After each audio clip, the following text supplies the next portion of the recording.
¿sabes cuál es el origen del feminismo? ¿Alguna vez ha experimentado algún conflicto en su matrimonio? ¿O su esposa le dice a usted constantemente, por favor, gobierna, por favor, lidera, por favor, lleva las riendas, por favor, haz lo que quieras, por favor, dime lo que quieres. Estoy tan contenta por hacer lo que tú quieras todo el tiempo, bajo toda condición. Y si planteamos esta pregunta ahora desde el ángulo de la familia y de la iglesia, ¿por qué existe un deseo insaciable de la mujer por señorear sobre el hombre? ¿Este deseo viene de Dios o viene de nuestra naturaleza pecaminosa?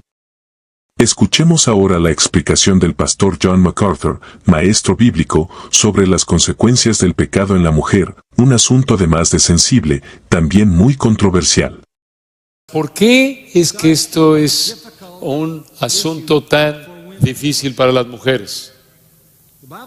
La Biblia no es ambigua. Permítanme mostrarle por qué. Regresen a Génesis 3. Génesis 3. Como resultado de la maldición, comenzando en el versículo 14, el Señor maldice a la serpiente. Y después en el versículo 15, Él se concentra en la mujer. Y Él habla de la enemistad entre Satanás y la mujer, entre su simiente y el Mesías, quien va a herir la cabeza de Satanás, y él solo va a poder herirlo en el calcañar. Y después llegamos al versículo 16. Aquí está la maldición para la mujer. Multiplicaré en gran manera los dolores en tus preñeces. ¿Alguna de ustedes, mujeres, han tenido dolor en el parto? Sí. Sí, eso se da por sentado. El hecho mismo de la maldición se prueba cada vez que una mujer da luz. Pero es de otra parte de la maldición. Y está en el versículo 16 también.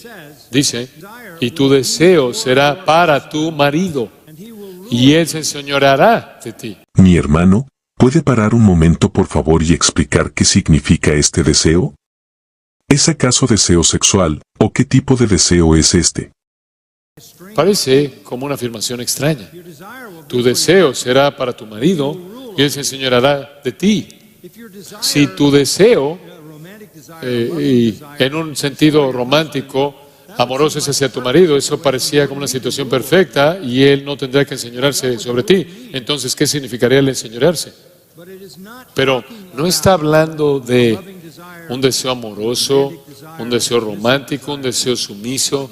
Está hablando de algo que es muy, muy diferente. Esa frase, tu deseo será para tu marido y él se enseñoreará de ti, es repetido en otro contexto en Génesis 4. Observa Génesis 4, observe el versículo 7. Si bien hicieres, Dios le dice a Caín, ¿no serás enaltecido?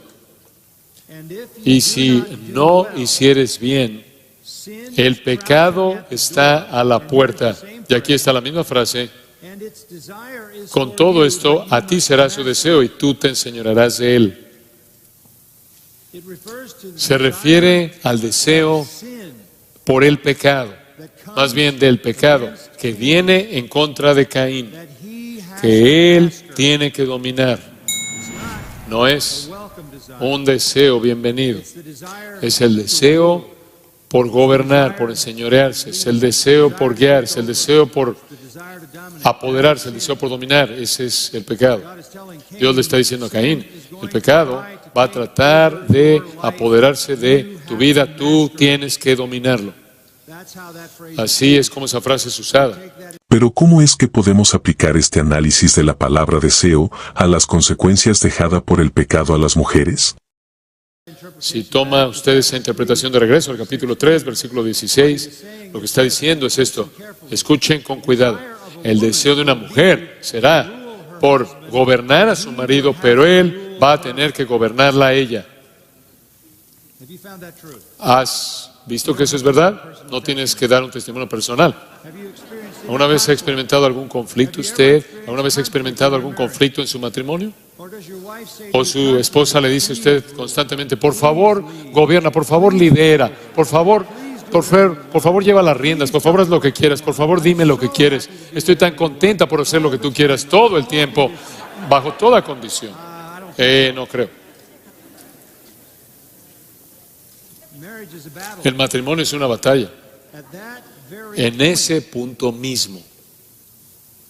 Porque existe en el corazón de la mujer, como parte de su caída, naturaleza caída, así como habrá de manera inevitable dolor al dar a luz a los hijos, en el parto habrá un deseo por gobernar, por controlar, y el marido tiene que, de manera amorosa, sujetar eso sin alejarla, sin alejar los afectos de su esposa.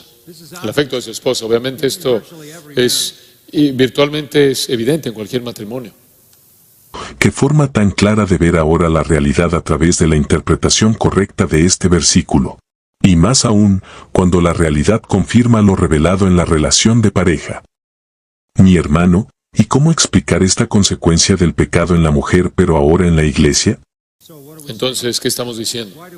¿Por qué las mujeres quieren predicar? Porque están bajo maldición. Queda claro y se confirma una vez más que la Biblia no se contradice. Y aquí sí podemos ver cristalino y como el agua, a lo que apuntaba Pablo cuando dijo en 1 de Timoteo 2:12. No permito a la mujer enseñar ni ejercer dominio sobre el hombre. ¿Por qué? Respuesta en 1 de Timoteo 2 del 13 al 14. Porque Adán fue formado primero, después Eva, y Adán no fue engañado, sino que la mujer, siendo engañada, incurrió en transgresión. ¡Qué claridad, mis hermanos! El apóstol Pablo apuntaba a Génesis 3:16 cuando usó este argumento, ya que entendía que como consecuencia del pecado, el deseo de la mujer sería señorear sobre el hombre. ¿Y quieren tomar las riendas? Es simplemente algo que está en su naturaleza caída. Muchas gracias, mi hermano, por ayudarnos a entender el origen de por qué a la mujer de manera natural le cuesta sujetarse a la autoridad masculina. Y para cerrar, dejemos en nuestras mentes el texto bíblico como la base de esta enseñanza, para evitar recordar lo dicho por el hombre, sino lo que revela Dios en Génesis 3:16.